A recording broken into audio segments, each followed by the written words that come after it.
Hi friends, good morning to all of you.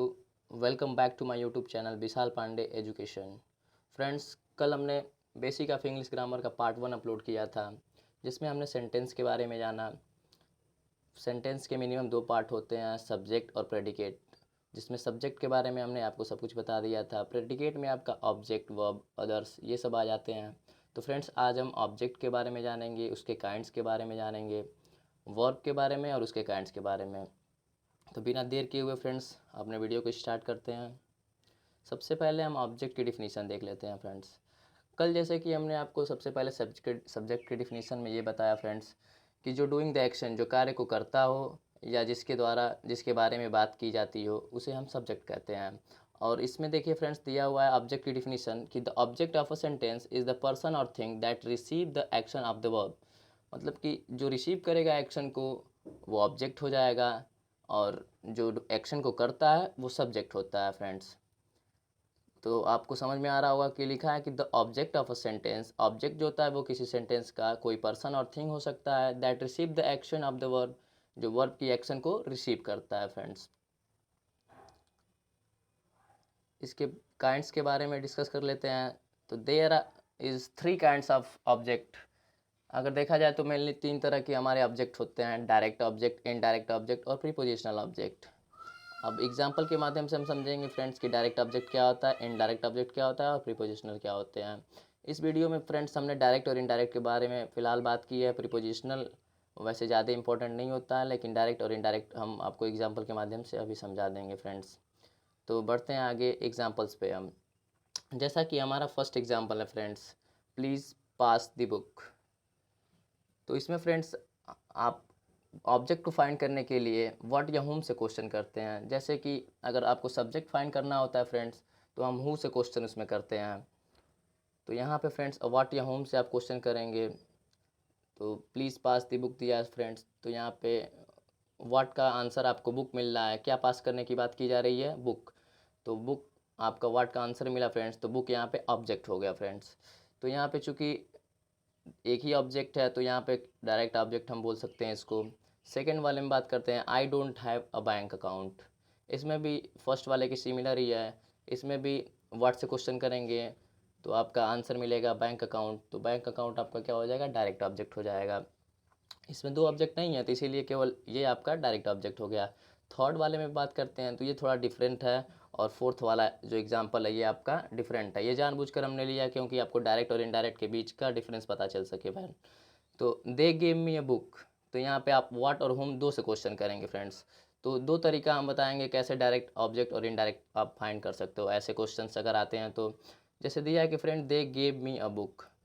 तो they gave me a what, मतलब question अगर करते हैं व्हाट से हम, तो हम आंसर मिल रहा है बुक। और होम से क्वेश्चन करेंगे तो कि बुक किसको दी गई, तो आंसर मिल रहा है मी। और ऐसे भी आप समझ सकते हो एक, मतलब व्हाट या होम से अगर क्वेश्चन नहीं आप करना चाहते हो तो ऐसे समझ सकते हो कि जैसे कि they give me a book, उसने बुक दिया, तो सब्जेक्ट के संपर्क में पहले कौन आया, वो आपका डायरेक्ट ऑब्जेक्ट होगा, और जो बाद में आएगा संपर्क में वो आपका इनडायरेक्ट ऑब्जेक्ट होगा। तो फ्रेंड्स, बुक आप देख सकते हैं कि पहले सब्जेक्ट के संपर्क में आया होगा, फिर उसके बाद ही मतलब कि मुझको भी बुक मिली होगी। They give me a book, मतलब उस सब्जेक्ट ने पहले बुक लिया होगा, उसके बाद ही तो मुझे दिया होगा। तो संपर्क में पहले बुक आई, तो बुक आपका डायरेक्ट ऑब्जेक्ट। और व्हाट से जो आंसर मिलेगा वो भी आपका डायरेक्ट ऑब्जेक्ट। होम से जो आंसर मिलेगा वो इनडायरेक्ट। किसको दिया, तो होम से क्वेश्चन करने पे पता चल रहा है कि मुझको दिया, तो मी क्या हो गया यहाँ पे? इनडायरेक्ट ऑब्जेक्ट हो गया। और बुक क्या हो गया आपका? डायरेक्ट ऑब्जेक्ट हो गया फ्रेंड्स। अगले में बात करते हैं फोर्थ एग्जाम्पल में, सी टीचेज मी इंग्लिश। यहाँ पर भी देखिए थर्ड वाले के सिमिलर एग्जाम्पल है फ्रेंड्स, सी टीचेज मी इंग्लिश। तो फ्रेंड्स, सब्जेक्ट यहाँ पर भी व्हाट और होम दोनों से क्वेश्चन करेंगे। व्हाट से करेंगे तो इंग्लिश आंसर आएगा। सी टीचेज मी व्हाट, उसने मुझे क्या पढ़ाया, मतलब क्या पढ़ाती हैं वो। तो इंग्लिश आपका क्या मिल रहा है यहाँ पे? व्हाट से क्वेश्चन करने पे, तो ये क्या हो गया आपका? डायरेक्ट ऑब्जेक्ट हो गया। किसको? सी टीचेज मी, किसको पढ़ाती हैं? तो मी, तो ये आपका इनडायरेक्ट ऑब्जेक्ट हो गया फ्रेंड्स। ही लिव्स अमंग अस। तो यहाँ पे फ्रेंड्स एक ही ऑब्जेक्ट अस है, तो यहाँ पे आप समझ सकते हैं। जहाँ पे दो आ जाएगा फ्रेंड्स ऑब्जेक्ट, वहाँ पे हम डायरेक्ट और इनडायरेक्ट का पता कर सकते हैं। ये तरीका हमने बता दिया व्हाट और हुम से। और जो पहले संपर्क में आएगा वो डायरेक्ट हो जाएगा ऑब्जेक्ट, और जो बाद में आएगा वो इनडायरेक्ट हो जाएगा फ्रेंड्स। तो अब ऐसे ही आगे बढ़ते हैं फ्रेंड्स, वर्ब के बारे में अब डिस्कस करेंगे हम। तो वर्ब की डिफिनीसन पहले देख लेते हैं फ्रेंड्स। वर्ब की डिफिनीसन दिया हुआ है, a verb is a kind of word, मतलब कि पार्ट ऑफ स्पीच ही होता है ये, that tells about an action और अ स्टेट, जो कि एक एक्शन को रिप्रेजेंट करता है और स्टेट को या किसी अवस्था को रिप्रेजेंट करेगा फ्रेंड्स। तो आप हम बताएंगे एग्जाम्पल के माध्यम से, आपको ज़्यादा समझ में आएगा। जैसे दिया है कि बादल इज़ लर्निंग ओकैब, मतलब कि बादल जो है वो सीख रहा है ओकैब।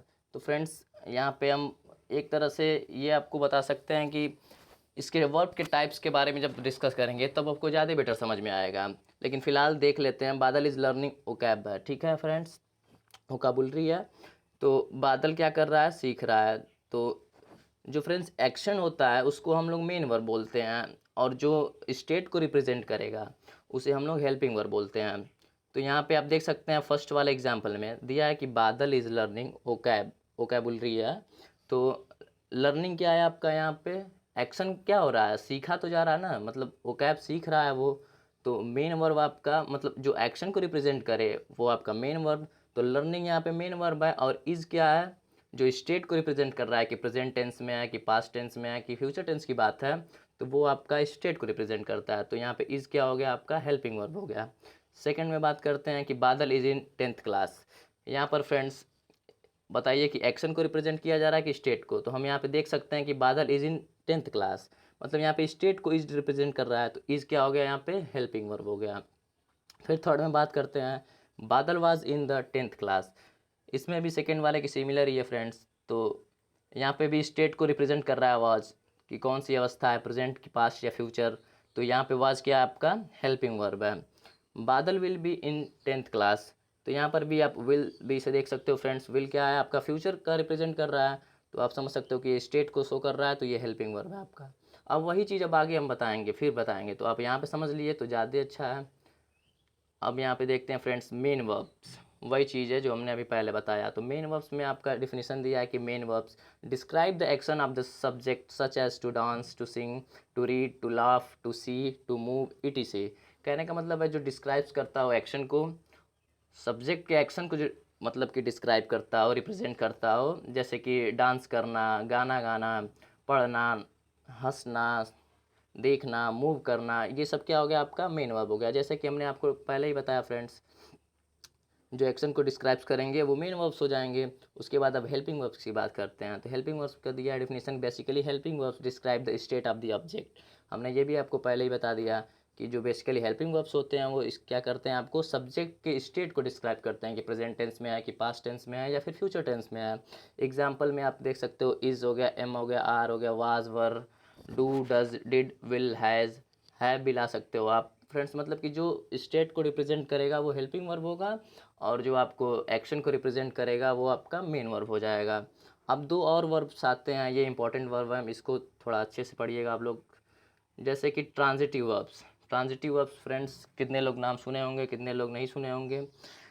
तो ट्रांजिटिव वर्ब्स के बारे में बात कर लेते हैं। A transitive verb is a verb that denotes an action which passes over from the, ये फ्रेंड्स मिस प्रिंट हो गया है, इसको आप ऐसे कर लीजिएगा, a transitive verb is a verb that denotes an action which passes over from the subject to an object. इसको आप कट कर दीजिएगा, डोर आर को जो लिखा है ये मिस प्रिंट हो गया है।